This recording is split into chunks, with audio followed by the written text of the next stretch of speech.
I know some of you guys will be wondering why this isn't a Gabby video. Truth be told, I am taking a lot longer than I expected it to actually make the video. The script is like 3 or so pages long, and depending on how long the script is, the video is probably going to be like 10 or so minutes long, so I kind of have to make another what if. I'm hoping for that video to come off in September. And anyways, on to the video. Hello everybody, Jhunkey here back with a brand new on the channel, and in today's video I will be doing a what if on what could happen if Ellie got voted out in DISVENTURE Camp Season 1, Episode 11. This starts as always with disclaimers. 1. This video background footage is not owned by me, but it's instead owned by our nation of two the producers of DISVENTURE Camp. And with that being said, on to the video. So, how would Ellie get voted out in Episode 11? Well, the only real way to change this is by making it so that either Jake and Ellie never run into each other, which is not realistic at all, and it's kind of important to happen in an episode. But option 2 is probably more realistic. Due to Jake being right there when Ellie was climbing up, I feel like instead of staying there, he would have gone up and yanked her right down. This would mean Jake would win the movie instead of Alec, and he wouldn't be targeted this episode. Jake and Miriam will probably go after Ellie this episode due to them not being able to really trust her.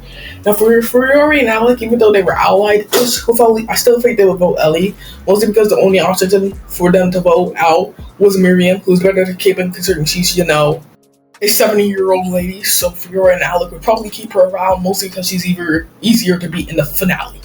So yeah, that's how Ellie gets out here. Anyways, moving on to episode 12. What happens here, we would probably open up with a similar scene to what happened in the start of the episode with the letter sequence. Nothing really changes too much besides Jake's letter, which is probably going to be the same one he got in season 3.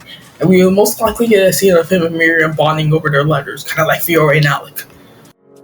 In the challenge, I think the duo would be the same, but make Jake and Alec the partners probably. The first challenge most likely just ends up in the same in canon, and we get that scene with Fiore being thrown off the cliff by Miriam. Second challenge is also won by Jake and Alec, like in canon.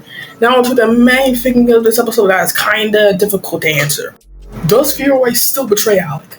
That's kinda difficult to decide. I feel like Miriam still tries to convince Jake to throw the challenge to get Alec out. Since Jake doesn't like Alec, he would do it. Main problem though is that I'm not sure if Fiore would consider taking Alec to the final over Jake, as it's shown that Jake is probably a little bit more athletic, stronger than Alec, so I believe Fiore wouldn't buy that. Keeping Alec over Jake isn't good. Most likely the thing that happens here is that we get a tiebreaker. If being realistic, Jake would probably win here, as it's shown that Alec sucks at holding on to the pole, and he almost fell off immediately when the challenge started.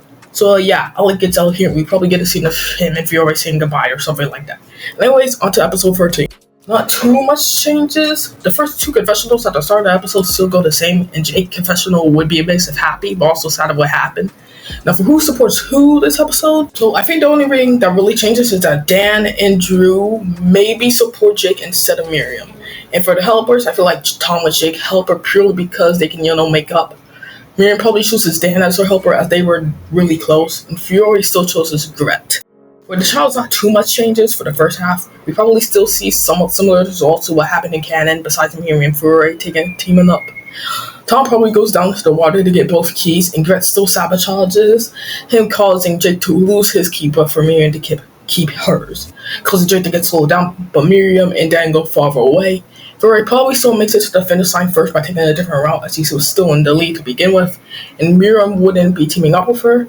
And due to Jake being behind, due to Gret's sabotage, he probably comes in third, and the rest of the final pretty much goes the same way in canon. Anyways, that's pretty much it. Thank y'all for watching this video. Sorry if it's a little bit lazier than usual. This is kind of a weird one, as this is my first one that really happens really late into the season. So yeah, hopefully that Gabby video comes out soon. I'm in the middle of writing the script. I'm about a third of the way done. So yeah, anyways, that's pretty much it for me. Catch you on that next one. Peace.